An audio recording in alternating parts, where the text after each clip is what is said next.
What if I told you that at the time of its independence, this country was the second poorest nation in the world, with only a total of 12 kilometers of paved roads, only 22 citizens that had ever graduated from college, and only about 100 that had ever graduated from high school. But despite all of it, it would go on to be one of the wealthiest and most secure nations in the region. Now, sub-Saharan Africa is considered one of the poorest places on earth. Its history has been dominated by tribal warfare, slave trading, colonization, famine, drought, and a series of post-colonial dictators best known for imposing brutality, corruption, and poverty on their people. So naturally, this has not been the best foundation upon which solid economic growth can be built. In fact, out of the top 15 poorest countries on the planet, 13 of them exist in sub-Saharan Africa. And yet somehow, this relatively small, landlocked nation has managed to pull itself out of poverty and emerge as one of the fastest growing economies in the world.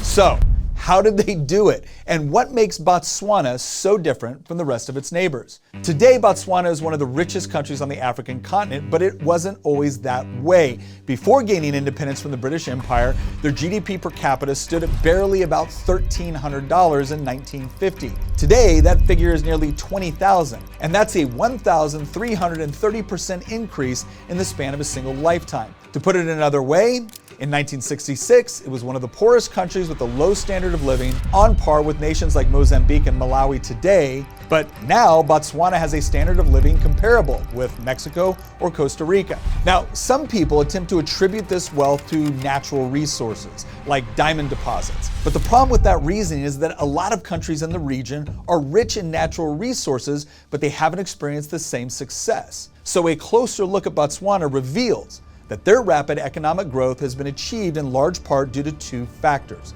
political stability and economic freedom. Now, Botswana has long had a tradition of political stability dominated by consensus making rather than ruled by a strongman dictator. And unlike many neighboring countries which either elected or were taken over by communist or socialist governments, the BDP under Khama stressed representative government, the rule of law, and economic freedom. Unlike many other countries in Africa, Khama's administration adopted free market policies in order to foster economic development. His administration respected personal freedoms and the rule of law, not to mention clamping down on corruption. So, how has this all worked out? Well, for 20 years, Botswana was the fastest growing economy in the world. Economic growth averaged over 9% per year from 1966 to 1999. And to this day, Botswana has been a model for how to achieve success in a difficult region, maintain stability, and improve the life of your citizens by embracing not only political, but economic freedom.